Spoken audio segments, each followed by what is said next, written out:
black people that get on the radio every day in white-owned companies, white-owned stations with white-owned sponsors that play the role of hypersexualized, hypercriminalized male. I ask these advertisers, I say, I've got hundreds of songs a day that celebrate killing animals. Will you put them on your station? They said, no. I got hundreds of songs a day that talk about assaulting women and abusing kids. Would you put them on your station? They said, no. I said, I got hundreds of songs a day that talk about murdering blacks. Would you put them on your stations? They said, well, that depends. Depends on what? Who it's done by and who it's branded for. Because if we can get black folks to sing about it and we can brand it for our youngest black audiences, I think there's money to be made. I think there's American appetites to see these people that way.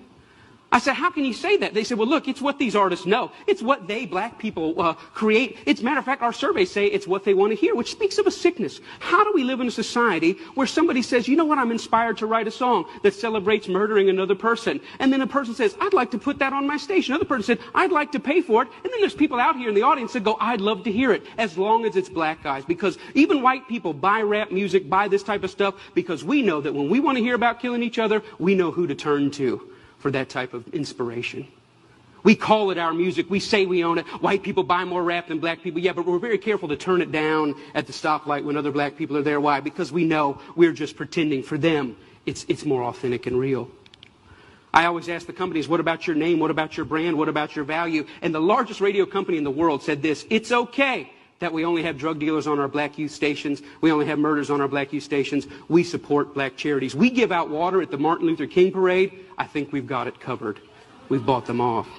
Now, people get upset, the smartest guys in the room again. You're talking about censorship. I don't believe that. I believe in free art. Make whatever you want. I believe you should make music about anti-Semitism. I believe you should make music about killing dogs. I believe in this country you should make music about bashing homosexuals and driving them behind trucks. I believe you should make music about stringing people up on trees. I believe you should make music about killing whitey. I believe you should make all that music. But I also believe that in the mainstream marketplace, people should hesitate associating their name with certain content. You know, there's certain stuff you can't buy at the store. Certain stuff you can't get on iTunes because their brand doesn't want it. But if you want to hear black people celebrating killing black people, they got thousands and thousands and thousands of those things to sell you. I don't think it's about censorship. I think it's about American cultural hypocrisy. Because here's the truth. These black entertainers, they can't sing just about anything. There's some stuff that'll get them fired. And they get dropped, and they get fired, and they get slapped on the wrist, and they get disciplined all the time. Why? Because sometimes they step over the bounds.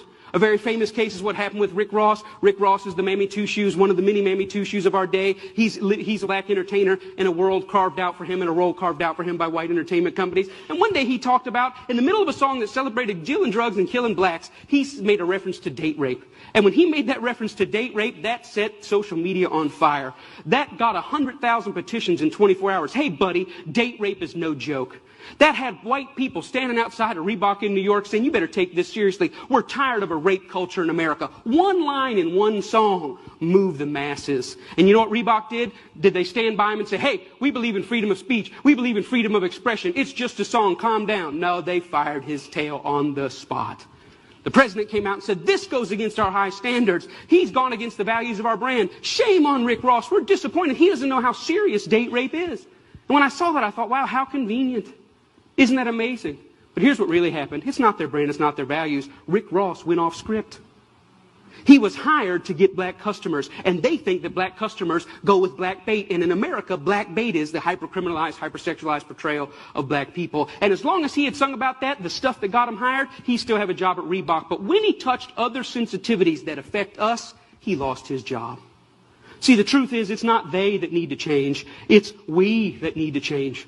We created the lies. We created them for our profit. We own the companies. We own the record labels. We own the advertisers, and we keep putting it out. And it's this that's got to change. I thought about it. You know what? I wonder if White Mike could get anybody's attention on this. So I stood outside of a Walmart, and I said, hey, I don't think killing cops and killing blacks is very cool. And you know what? It only took 7 weeks of Mike standing out there, and they wrote a letter and said, yeah, we don't think it's cool either. We're going to pull our name off of that. The largest retailer in the world had never considered that maybe their commercial shouldn't be right before or after a song about young black men being gunned down. And I realized this, that black murder is normal, but it should not be. And I realized the importance at the coffee table, at every headline, every pastor's gathering, every family gathering to say, you know what, these black lives matter. It's not just another black kid. These are human beings. I'm doing my best in every way, shape, and form. Talks like this everywhere I can go to say, you know what, I was born in a world where black murder was normal. My kids were born into a world where black murder is normal, but I don't want to die in a world where black murder is normal. Am I 5 years or 10 years away? I don't know, but I'm screaming as high as I can. Let's feel this pain and let's lift our voice to tell the lies. They are not criminals. They are not deviants, and their lives are just as important as ours. Thank you very much.